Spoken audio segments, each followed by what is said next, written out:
यह कहानी एक छोटे से गांव की है जहां दो बच्चे ओम और मोना एक साथ बड़े हुए। उनकी दोस्ती तब शुरू हुई जब वे सिर्फ 5 साल के थे।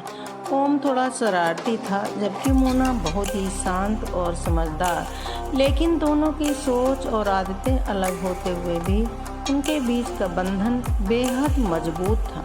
गांव में रोज खेलते, खेतों में दौड़ते, पेड़ों पर चढ़ते और नदी किनारे मछलियां पकड़ने का मजा लेते हुए उनका बचपन बीता। उनकी दोस्ती में कोई स्वार्थ नहीं था, बस एक दूसरे के साथ समय बिताने की खुशी थी। एक दिन मोना के पिता को शहर में नौकरी मिल गई और उसे अपने परिवार के साथ गांव छोड़कर शहर जाना पड़ा।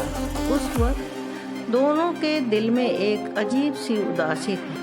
जाने से पहले मोना ने ओम से वादा किया, हमारी दोस्ती कभी नहीं टूटेगी, चाहे हम कितनी भी दूर क्यों न हों, हम हमेशा तुम्हें याद करूँ। ओम ने भी उसे वादा किया कि वह उसका इंतजार करेगा और कभी उसे भूलेगा नहीं। समय बीता, मोना शहर में अपनी पढ़ाई और नई जिंदगी में व्यस्त हो गई, जबकि गांव में ओम अपने परिवार और कामों में लगा रहा। दोनों ने एक दूसरे से संपर्क बनाए रखने की कोशिश की, लेकिन दूरी और समय के साथ वे धीरे धीरे अलग हो गए।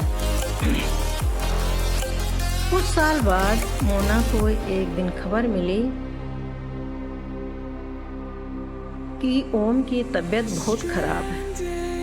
उसने तुरंत गांव जाने का फैसला किया। जब वह गांव पहुंची तो उसे पता चला कि ओम को एक गंभीर बीमारी हो गई है और वह अब ज़्यादा समय तक जिंदा नहीं रह सकता।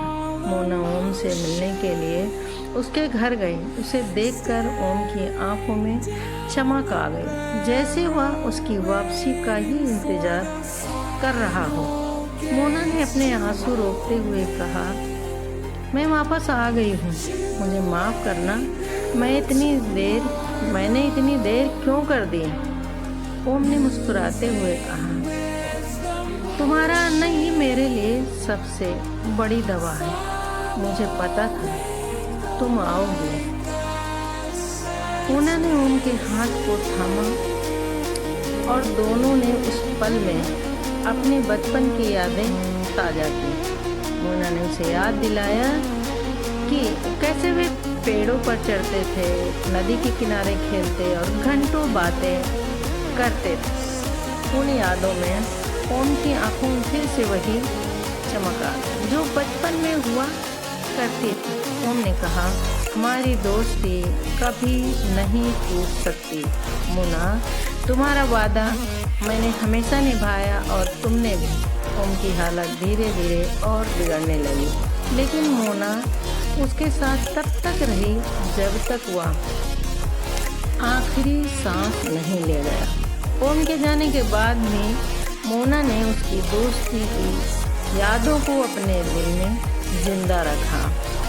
यह कहानी साबित करती है कि बचपन की दोस्ती सबसे पवित्र और सच्ची होती है, चाहे कितनी भी दूरी और समय आ जाए, सच्ची दोस्ती कभी नहीं बदलती।